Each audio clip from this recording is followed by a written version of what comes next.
Games can be a source of learning just as much as they can be a source of great fun. And one local woman has an idea for a game and has actually put it together, a game that will help people understand a little bit more about domestic abuse. Carol Cowan, a social worker, joins us now. Carol, welcome to The Source.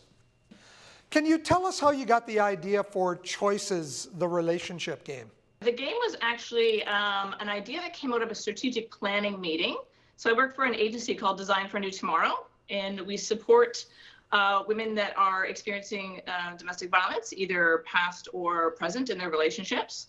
And during the strategic planning meeting that we had about how to help others in the Niagara region, we wanted to work more from a preventative standpoint. We're looking at how do we educate youth specifically in hopes of helping them understand the red flags of domestic violence. And so we wanted to work from that preventative place. And one way that we thought would be best to reach out to youth was to make it fun, to make that education piece a little more engaging. And so we designed, the agency asked me to design the board game. Ages 15 to 24 is your target group for this. Was there ever any thought of, instead of a board game, to go electronically somehow?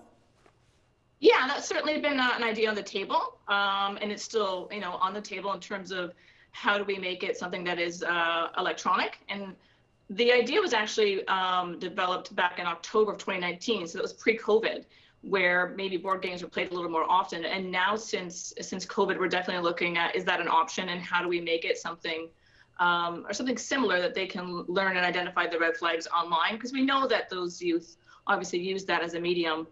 The upside, I think, to having it as a game that's actually played in person is that they're learning more of that healthy relationship piece at the time that they're doing that, because they might be playing with somebody that they have to work on relationship issues with. As we identify a red flag or green flag in some of the questions, there might be some disagreement about whether or not something is a potential red flag in a relationship or a potential abusive behavior. I love the design of the game. The board is circular, and you said that was on purpose. And it shows that there's this cycle of abuse that continues and maybe works its way to a point where things are calm, things are relaxed, but yet that cycle continues into those red flag areas as well. Can you tell us how you came up with that idea? Yeah, so in conjunction with working some of my colleagues on the game, we just talked about how the board can be representative of the cycle of domestic violence. And so we know that that cycle includes a time where things are calm in the relationship. And then we know that there's a stage of tension in the relationship where she might feel like she's walking on eggshells, so to speak. We've heard of that term before. And then there's typically an incident, a blow up. There's some type of abuse that happens at various levels of intensity. And then, of course, there's the honeymoon stage that happens after that. And so when people talk about, well, why does she just get out if it's so abusive? It's because this is part of a cycle, that the relationship is not always bad, that there are good parts to the relationship too, which makes it difficult to get out. And so the only time that you get to end the game as you're playing it is actually when you find other cards that you have to pick up to assist you in getting out of that cycle.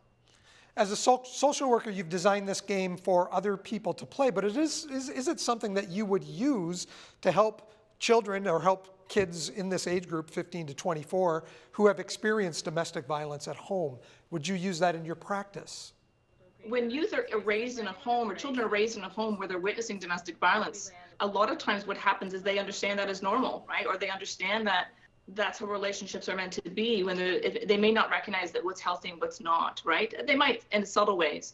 And so yes, it's very effective, and it could be triggering, right? We're conscious of the fact, and there is a disclaimer even in the game, that if someone goes to school one day and they play this, if we're doing a presentation out in the community and they're playing this, and they pick a card that's a red flag and their parents were fighting about that exact thing last night, that's going to bring about some awareness or perhaps some uncomfortable feelings. And so we're cognizant of that, and which is why we want to have a presenter there to kind of help them work through that, to be and to start to question those things, because the hope is to break the cycle or the pattern, because we also know there's a correlation between individuals who are raised in homes when they're witnessing domestic violence. Sometimes there's a correlation between them ending up in abusive relationships as adults. Can someone get their hands on a copy of this game? Can they borrow it from your organization or anything like that right now?